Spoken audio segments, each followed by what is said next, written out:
It is really not a key component in the 5,000. Larry, please correct me if I'm wrong. No, it's not. No, it's not. Anyway, Andy Truard has had a very fine indoor season. He's quite a story. Northern Arizona, you wouldn't expect them to be able to beat the powerhouses necessarily. Coach Mike Smith picked up off the great performances that they had from Coach Hines for years out there. They're up at 7,000 plus feet, and they wind up winning the NCAA championship in cross-country Division I. They've got some outstanding distance runners, and some of them are in this race. 25 laps of this 200-meter oval. They will stay in their packs until they get through this second full turn, and then they will combine. Also in this race, Mike Tate, who is from Canada. My goodness, I can't remember ever talking at the NCAA championships ever about somebody from Nova Scotia, from the little town of Antigonish out there, and he ran 3:50 in high school for 1,500 meters. Is at Southern Utah, one of the Thunderbirds on the team, and has just improved mightily. Has Tate, now a senior at Southern Utah, and said he went to school there because up at 5,000 feet, they'll go up to 7,500 to train at elevation, which he wanted, or down to 3,500 feet of elevation. He said, I love the idea of training at altitude like the Kenyans, but being able to go up and down, which they do also at Northern Arizona for training, interestingly enough. And they can be there within like 45 minutes on average. 67 seconds first lap.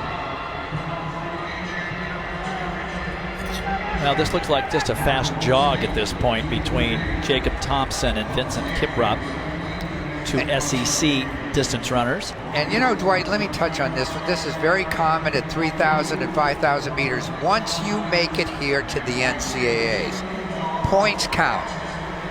Guys are happy to maybe try and run a 3 and run a 5 because they're at separate days. It's tough, and you're really tired the second day. But most coaches will say, if you want to run both, okay. And if you're on a top team, the coaches want you to run both. And so they make it slow, and then at the end or the last half of the race, they make it fast. Sometimes a guy will come and pick up the pace like is occurring now if he's only going to run one race and he's not running anything else. But it's not uncommon to see a sit and kick race. This is Rory Linkletter, the junior from BYU, who is, I think, one of the guys who could possibly be somebody in this race, in the sense, be there at the finish. They ran a 74-second 400. Oh my goodness. Like 5-minute mile stuff. All right, with about 20 laps remaining in this 5,000 meters and the entire field reasonably punched up and everybody in it, let's get over to Dan O'Brien for an update on some field events. Dan? A familiar name in the pole vault wars, son of Dave, as we get back to the 5,000 meters with 17 laps remaining. And this is Rory Linkletter of BYU and Canada, who picked up the pace because he didn't like how slow it was going after about 3 laps. And he has continued to pace these guys through, but they're still not going very fast. It's about 14:35, 14:40 pace? Yeah, 4 minutes and 43 seconds for the first full mile. Everybody understands the mile. You won't hear me talk 1,500 meters very often, or I'll convert it. I want to win fans rather than have people say, I'm not very educated in that. I don't know what that means. Anyway, Linkletter told me earlier yesterday, he said, you know, I really don't want a slow pace. I'd like to have somebody in the middle of the race pick it up, try and really push the pace. Well, it was so slow, he just decided to finally do something after a couple of laps, although this is not a fast pace for these guys. And on that note, with a little more than 16 laps remaining, we're going to step aside from this 5,000 meters for a break. We'll be back with the finish right after this. Station, Texas, and a reminder, since we're watching day 1 here at the championships, that the 2018 Indoor Track and Field Championships finals are tomorrow, March 10th 5 o'clock to 8:15 Eastern Time. In all, 24 finals. 11 for the women, 13 for the men, right here on ESPN3. Got a final on the track right now, men's 5,000. Back to Dwight and Larry. All right, John, 11 laps remaining, and not a lot has changed since we went away. It's still Rory Linkletter of BYU and Canada leading a somewhat slow pace. Dwight, let me bring up a point right now that you're seeing. When a pace is slow like this, if you're a coach, you know, high school or whatever, counsel your guys to run on the inside of the track. You got plenty of time to make a move. Nobody's going anywhere right now. By running in lane 2 for a full mile, you're running at least 25 yards extra distance. Translation, an extra 3.5 seconds of time that you're losing that you don't have to lose. Now just look how many guys are in lane 2. Some are on the edge of lane 3. But to illustrate another point, if they all try to run in lane 1 at this pace, there's no room to run. You sit back and you get 10, 15 yards behind everybody because nobody's going fast anyway, and no one's going anywhere. When the pace really picks up, it's picking up now a bit, and it starts to separate, then that's a different story. But early in a race, when it's slow, sit back and tuck yourself in and run in lane 1.